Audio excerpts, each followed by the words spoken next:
passion itself, it literally means to suffer. Passion means to suffer. So I think one of the messages I would really share with folks is embrace the suffering that you endure in life, because a fulfilling life isn't about me. It's not about you, but it's about the people around you.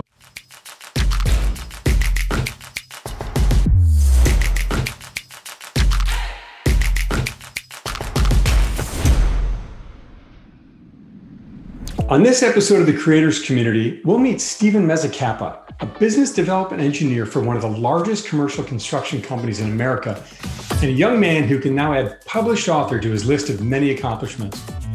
We'll learn how Steven found an early passion for architecture and also helping others find their purpose. We'll hear stories about Steven's personal struggles with mental health, how he found a way past the struggles, and the model he's developed to help himself and many others looking to take control of their lives and live a greater life with purpose. Check out the show. Welcome to the first season of the Creator Community. This is a brand new podcast series from book publisher New Degree Press. I'm your host, John Saunders, founder of Forward Advisory Solutions. The show is designed to celebrate, elevate, and showcase many of the incredible authors that have published their books with NDP. This year, NDP will cross over 1,000 published authors. In this show, we will get to know the authors and their books, as well as give you a behind-the-scenes look at their journey.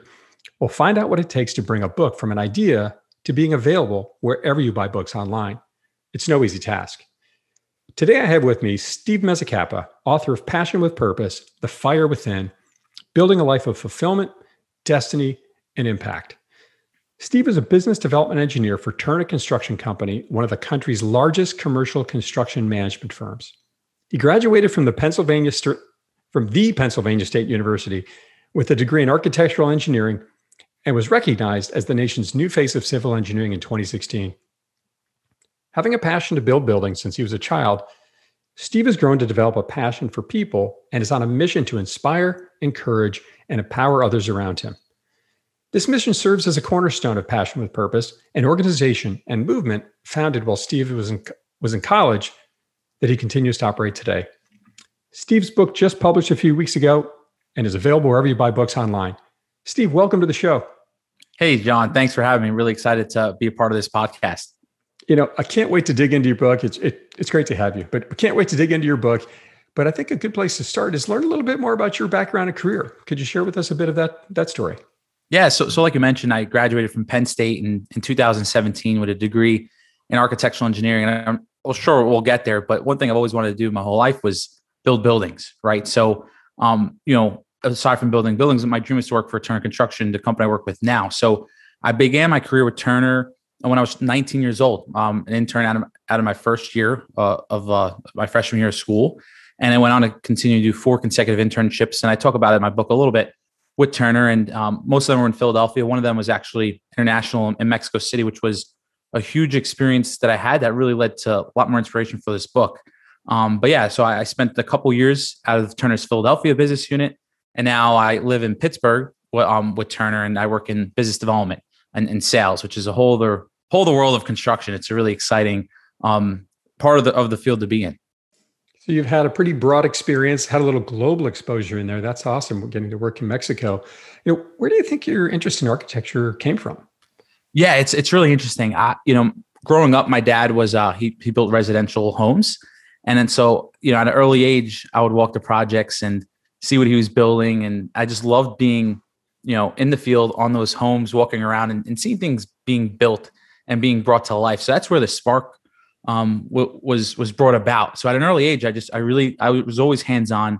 I like getting my hands dirty, and I just like building stuff, and 9/11 happened when I was about 7 or so.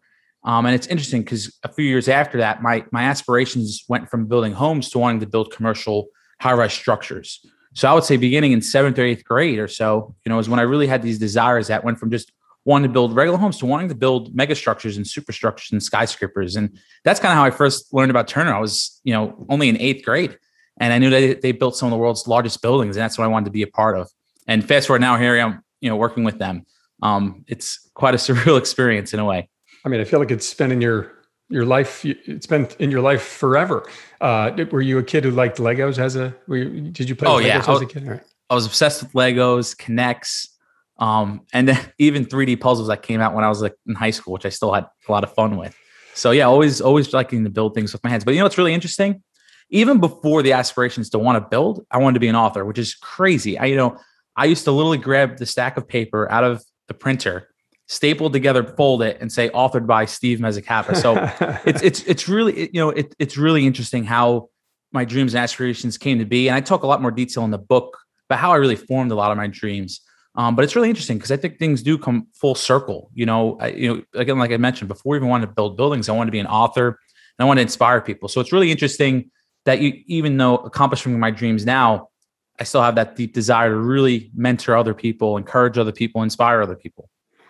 That's awesome. So it's really the book and your career seemed like just part of the journey you've always been destined to be on. That's awesome. We mentioned in the lead in your introduction that you founded this organization, Passion with Purpose, while you were in college. How did that happen, and what really motivates you to keep it going today? Yeah, it's a long story, so I'll try to be concise with it. But the idea of it really started as early as my freshman year of school.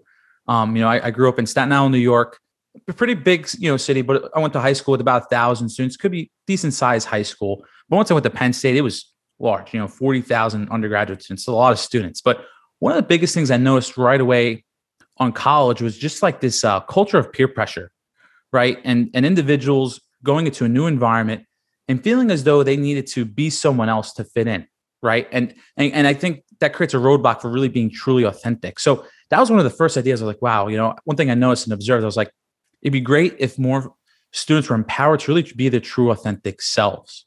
So that was like part one. And there's like three parts to how it really came to be. Part two was I was involved in a student organization called Bridges to Prosperity. And this is a global nonprofit organization. And their mission is to end poverty caused by rural isolation through the development and construction of footbridges in other countries abroad. And so I was a student. I traveled to Panama twice to work with communities in developing these bridges so that the community members would have safe access to school, healthcare opportunities, and marketplace opportunities as well.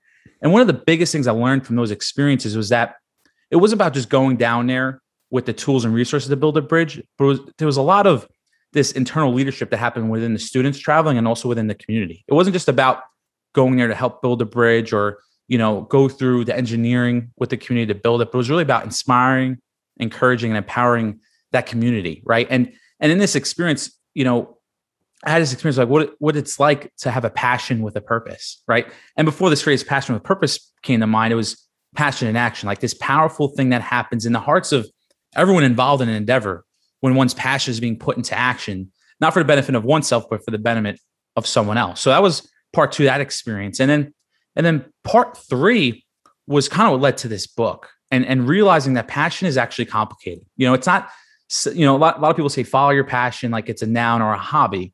But in my book, I really like to take that head on and redefine passion as not something that you follow, but something that you truly experience and cultivate and build within you. Like passion is not like a noun, something you love to do, but it's the way you meet adversity. So all those stories coming together, that's really what led to the idea of passion with purpose happening and kind of aspirations moving forward with what I like to do with the organization. When I was a student, it was a club, but now there's been advanced visions for it that I've been developing and putting together on paper. What it would look like to have passion with purpose is university chapters, industry chapters, life coaching, speaking, a variety of different things. But if I had to put it in a nutshell, the whole idea of passion with purpose is to really empower others to live out what their callings are, despite the adversity that comes at play. I really appreciate these concepts around authenticity, being yourself, being something where you can help others and make the world a better place. I can't imagine that experience and seeing the power of building these bridges for people. We take so much of this for granted. And here you are, like these people couldn't get to the hospital or things like this before. And here you are helping them. What an unbelievable story. Mm-hmm. So quite an incredible journey that led you to building this organization. Let's talk a little bit about your book journey, right? How did you become an author? How did you get from this idea to actually having a book published out there in the world? And how did you fit it into your life? Yeah, it was, I'm not gonna lie, it was very hard to fit it in. And, and there were a lot of times I wanted to quit. I wanted to throw in the towel. Those closest to me saw the challenge of it, especially my dog, Toby. He was probably one of the biggest encouragers. He was actually always in the room with me whenever I was writing, which is always encouraging. But It's interesting because like I mentioned, I wanted to be an author my whole life, but sometimes that's not enough. There has to be a why to ground you. And the vision for this book specifically started around my senior year of college, and this was, right around the end of 2017. So about 4 years ago, it took to really make this happen, and I tried to go to self-publishing route, but I just, again, how do I fit into starting a new career was tough, right? I just didn't have that discipline or that coaching or like that, and that true empowerment to really make it happen. And I think what really helped make this book a reality was the support from New Degree Press. They didn't just give you the resources you needed, but they gave you editors, coaches, and deadlines, because I remember one of the biggest things we learned up front with Professor Eric Koester, who really put this whole program together and continues. It's an amazing, and if anyone wants to be an author out there, really look up the Creator Institute and New Degree Press, because if it wasn't for that program, this wouldn't have happened. But back to the story of it, I've learned that I was a deadline writer, a deadline writer, which is another nice way of saying procrastinator. Now, I knew that coming into the journey, and I told myself, Steve, you're not going to be a deadline writer this time. But yes, I was a deadline writer, but long story short, I think having those deadlines and people that come alongside you, that helped me. Like my marketing revisions editor, I would go to look, Cynthia, I don't know if I'm really going to get this done. She's like, you're right. You're going to get done. I'm like, I don't think I'm going to get done. So you're going to get it done. And that really encouraged me. And, my discipline was really tested, and I had no choice, but I had to make some sacrifices. And, I didn't realize how, one of the biggest things really from writing the book too, I didn't realize how distracted we are in life, whether it's your phone, work, family. I had to wake up early when everyone was sleeping to really write, sometimes 3 a.m., sometimes 4 a.m. And I would say about a third of my book was written 2 weeks before the final deadline. And those were in the hours between 4 a.m. and 7 a.m. That was the only way to really make it happen. And I think one of the things that really helped aside from the deadlines was just a clear vision for the book.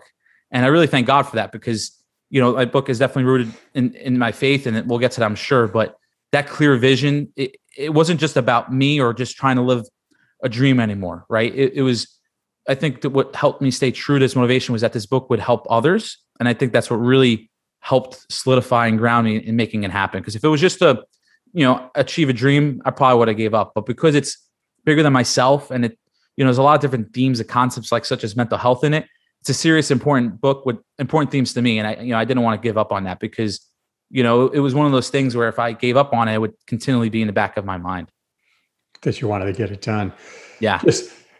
Just for a little bit of contrast, there are different styles of writing, right? So you were more the deadline writer. There's also the episodic writer, and there's also the consistent writer, which was more my approach, just kind of pecking away at it a couple hours each and every day. And so one thing nice, and just sort of contrast, I think, to your style, was what's great about, I think one of the great things about this program is that it's choose one, which one works for you. Thank you for sharing that. I really appreciate the fact that, it was your passion, this energy to help others that really pushed along, which clearly has been a theme in your life. So as you look across and think about others that might consider something like this in their future, what advice would you give to a first-time author? Yeah, I'd say one of the biggest is, and again, it can vary from person to person, but I think there's no shame in getting help and getting an editor or going through a program. I think it's very easy to have this vision of being an author, like just hanging out in a coffee shop by yourself, like a very isolated experience. But I think if you go about it in a collaborative environment where you're building relationships with other authors, getting coached, I think that is so powerful. That will really help you go from dream to reality. And I think another phrase I've heard by many others, and I think even some authors, friends in the program had said this too, that's done is better than perfect. If you try to be perfect, it'll never get done.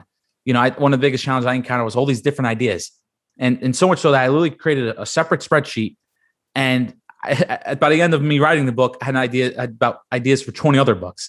So you have to realize you can't fit it all in one book. That's okay, right? You're just beginning the journey of being an author. I feel as though if you have the aspiration to be an author within you, it's not just a one book thing. It's really a lifetime of that you want to cultivate and continue forward. So I think it's really putting yourself in community and then coming true to locking down your desires and staying focused and being disciplined. Such an important part of the journey, because it does take a lot of energy, and you have to have a big why behind it. And I think many do, but then it's also having that discipline and structure to get through it, which is so important. We talked a little bit about this, but let's dig a bit more deeply into your inspiration for writing this book. It seems like it's a natural outcome of your lifelong journey, but let's dig in a bit more there. Where did you really find the inspiration? Yeah, it's really interesting. Like you mentioned, it's a culmination of a lot of my life events, but also where I want to go with those. So if I had to name a few things, I think some of the biggest inspirations was one, my relationship with God was huge inspiration. That really kind of held the glue to this book together. One of the, and I'm sure we'll talk about this a little later too. My book is grounded in a lot of biblical principles. And when I was first writing the book, I wasn't too sure because I could see the book being applicable to people of faith or not of faith. And I was like, which tone, how do I want to go with it? But as I wrote it, the more it became more theological, more beyond what I was expecting it to be. And so that was a huge inspiration, was my faith, my relationship with God. And another inspiration was just my experiences with mental health and challenges with it. I think we've done better as a society in combating mental health and, confronting the stigma, but I still think there's a lot of work and effort we could do. So, my book isn't necessarily focused on mental health, but it's definitely one underlying theme of it. And I'm curious to see if individuals will see it. I hope folks that might be struggling could kind of see it and find hope within it. Because to me, I mentioned passion isn't something that you find or do, but it's something that you experience and cultivate. And another way, I didn't go too deep into this in the book, so I want to save it for another book focused on mental health. But I kind of see passion as this idea of mental health too, like this emotional well-being. I really define passion as the soul on fire. And we look at mental health as mental health, like of the mind. But what if we looked at it as soul health? Not just looking at just our thoughts, but realizing there's an interaction between our thought life, our emotional life, and our volitional life. And that all plays together in a symphony of who we are, what makes up our mental well-being. I think about this topic certainly as mental health is coming up more and more. And I heard somebody the other day say something that really got my attention. They said, throughout school, right, we have all these different classes for, physical education, sex education, right? Where's the mental health education class? And I never thought about that before. And that really struck me. And certainly your story speaks to this. As you think back on this, months and months of writing and research, what do you think throughout your book? What was the most difficult chapter for you to put together and get on paper? And why? Interesting. And I think it goes along with mental health. I think the most difficult chapter was, I believe it's in part 1, of why we struggle, because that's a loaded question. And I say it was difficult because I hope I did it justice, because there's a lot of reasons why we struggle. And I think one of the biggest points I want to get across in the chapter is that it's okay to struggle. Part 1 of my book focuses around the idea of fulfillment. And I think culture paints this picture that fulfillment is the absence of suffering. But what if fulfillment is truly the presence of peace amidst suffering? And I think it's really important to look at it that way, because we're going to go through life and encounter adversity. And, I'm 27 now, but as I've continually grown every year and year, there's different obstacles. I look back when I was like, and I experienced some challenges when I was growing up too, but life gets more challenging as you go. And I don't know how realistic it is to pursue a life with the absence of suffering. I think the question should be, how do we meet adversity? And that's where passion comes to play, right? Taking command of your thought life, your emotions, and your volition, and applying that to the adversity in hand. So that, if God's called us to do something bigger than ourselves, of course, we're going to experience challenging and maybe suffering along the way. But if we could, have that discipline to stay the test and stay firm amidst the suffering, and stay true to it, we'll have that impact bigger than ourselves, because fulfillment really isn't about us. What joys and pleasures of the Lord can I fill my soul with? I think fulfillment is what love and peace can I really fill in the souls of those around me? And sometimes that requires sacrifice and seasons of suffering, Really incredible and a fascinating way to think about how many of us deal with adversity, right? So we can walk into it a couple different ways. And one is to say, all these things are happening to me and I'm just going to give up or quit, as you even considered early on in your book journey, as you talked about. And by the way, I did too, when I wrote my book. And having that different understanding of fulfillment and figuring out a way to get there, I think is just a fantastic message. Speaking of this journey and the struggle you went on, was there any learning you had about yourself during this journey? During the writing journey specifically? During the author journey. Yeah. Yeah. During the author journey. Yes. It's funny. I knew I was a procrastinator, but this made me really realize how much of a procrastinator I was, which is funny, but it's going to sound funny. It's kind of cliche, but I learned that, I could become a morning person. And that was probably one of my favorite things, because when I woke up at 4 a.m., and this was only like 2 weeks. I don't want people to think I was doing this for 3 months. No, I only lasted 2 weeks doing this.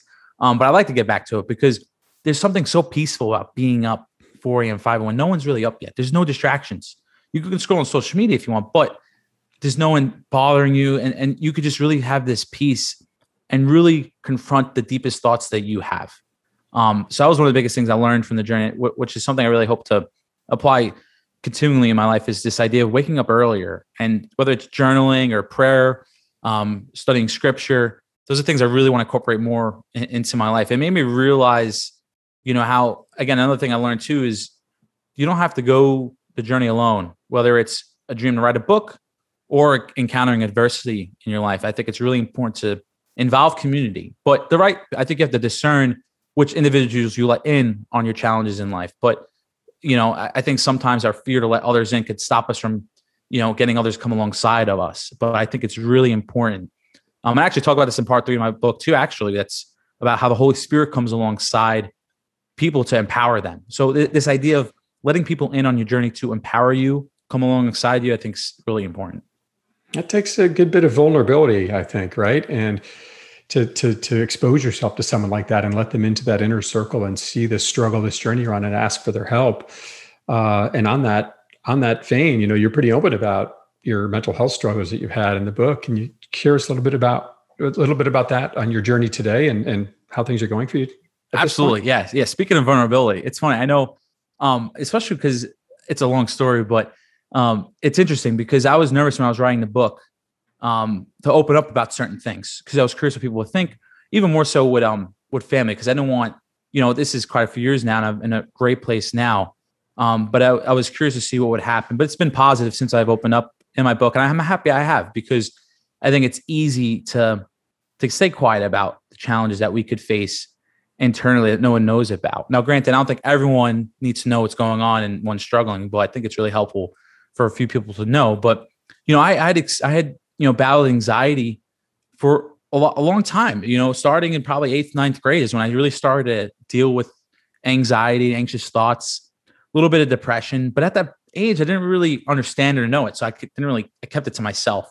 Then I went to college, is when I really started to struggle with more severe anxiety and depression a little more sporadically. So I didn't start getting help until probably my sophomore year of school.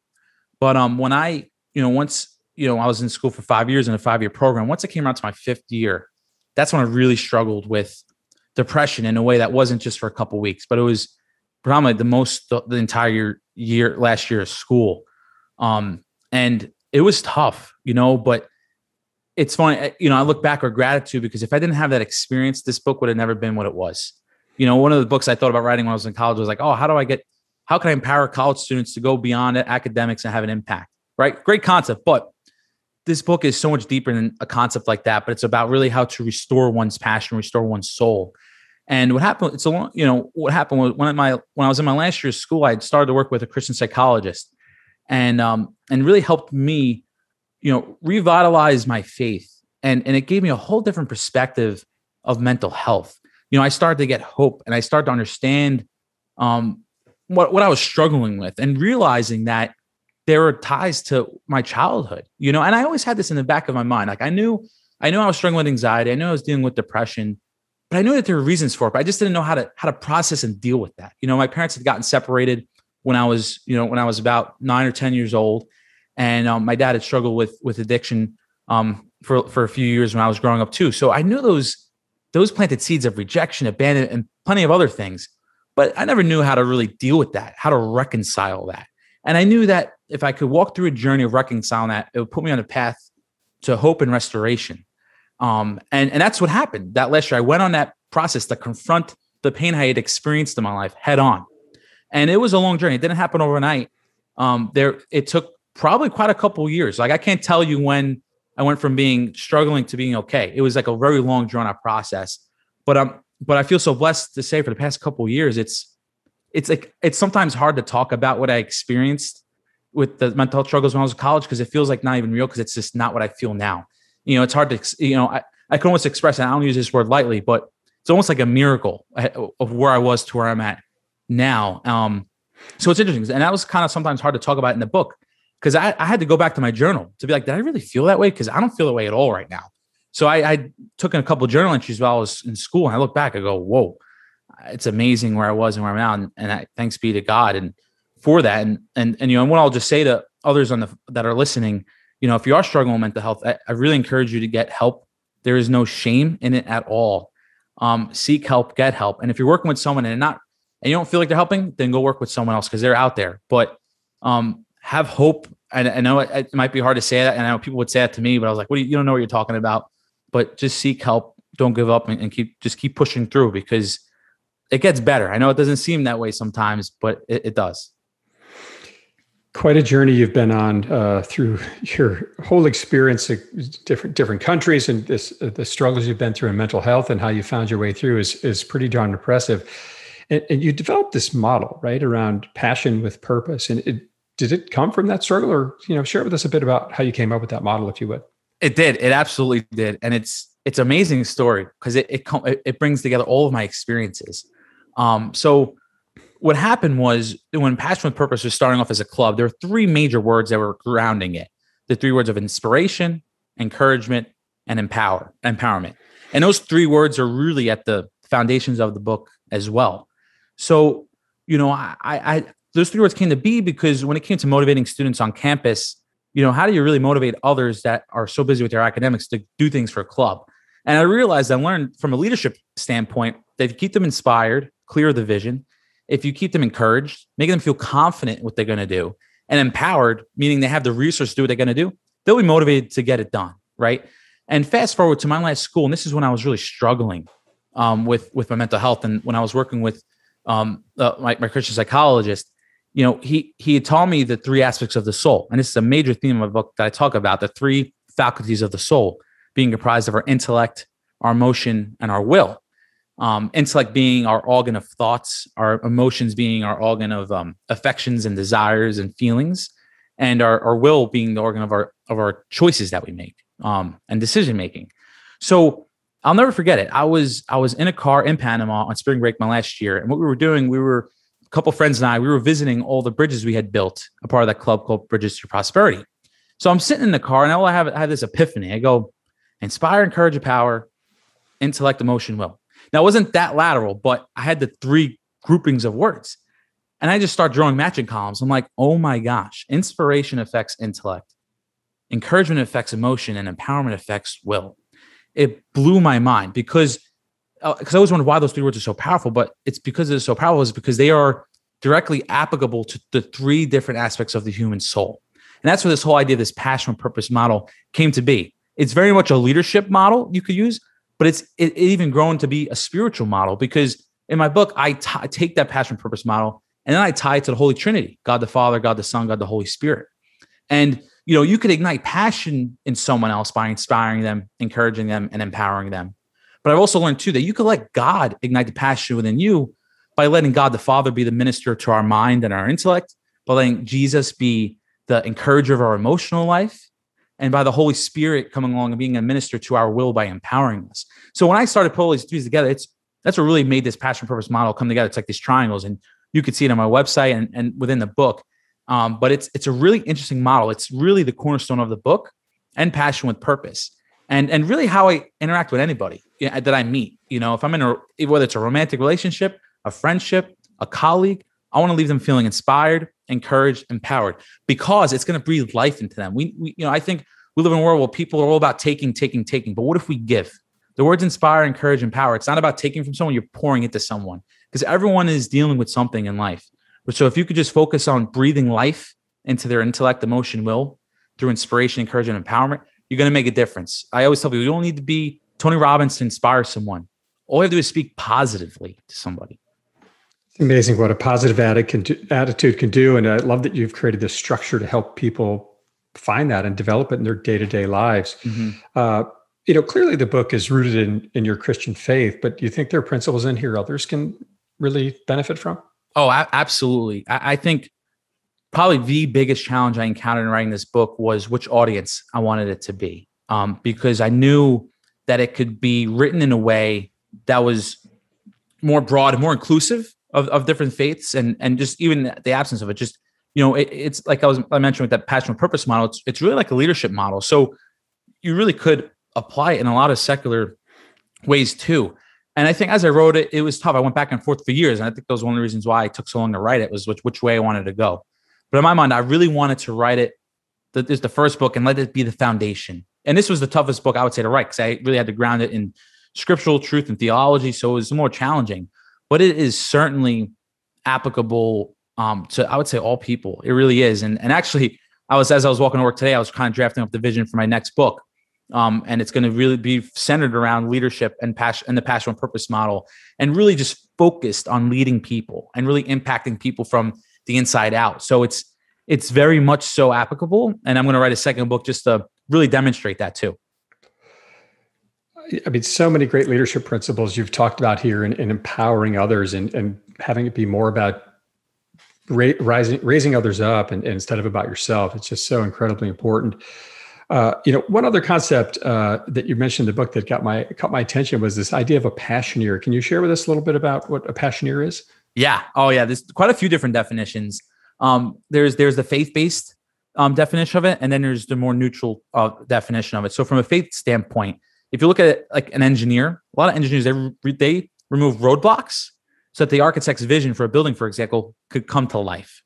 So in a faith format, the idea of this passioneer is someone that comes alongside someone to help them remove the barriers that could be in the way of them developing a relationship with God, to really uncover what their calling is in life and really be lit up and on fire, from the Holy Spirit to continue forth in their life. That's one definition that I use for it. And another definition, and I would use in a leadership model, is that a passioneer does those three things. They inspire people, encourage people, and empower people. They're building people up and edifying them from the inside out. Right. So that's why it's funny. It brings my background in engineering to life. And that's what's really interesting about, the word, because, you're not really an engineer, but you're removing these roadblocks by inspiring, encouraging, empowering people. It's building people up from the inside out. And I believe we're all called to be, in a way, a passioneer. How can I help someone be more passionate? Right. By being someone that inspires, encourages, and empowers. I like this idea of marrying an engineer with delivering and helping people with passion, and probably have some structure in there as well, I think is what you're getting at, which I really appreciate. So when you think about this whole book and this amazing journey you've been on and all this work you've done, what do you think is the key message or lesson you want leaders to take away from your book? Wow. So many. I guess how I'll answer is based on what comes to mind. But I really think it comes down to the concept of seeking a life where you're building passion and not necessarily trying to find passion.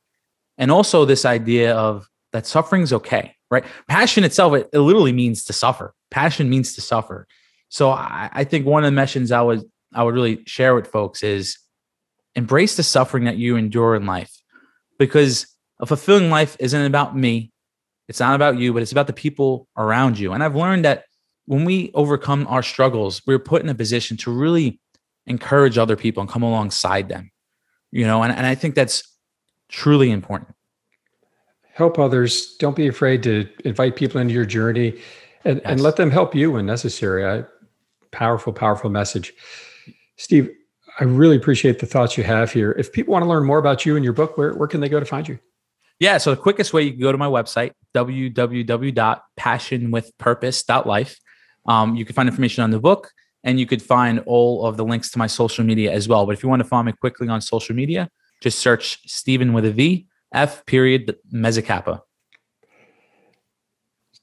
Passion with Purpose, The Fire Within, Building a Life of Fulfillment, Destiny, Impact is now available wherever you buy books online. Go out and get your copy today. Steve, thank you so much for being on the show. Thank you, John. Pleasure to be with you. I'm your host, John Saunders. Keep moving forward.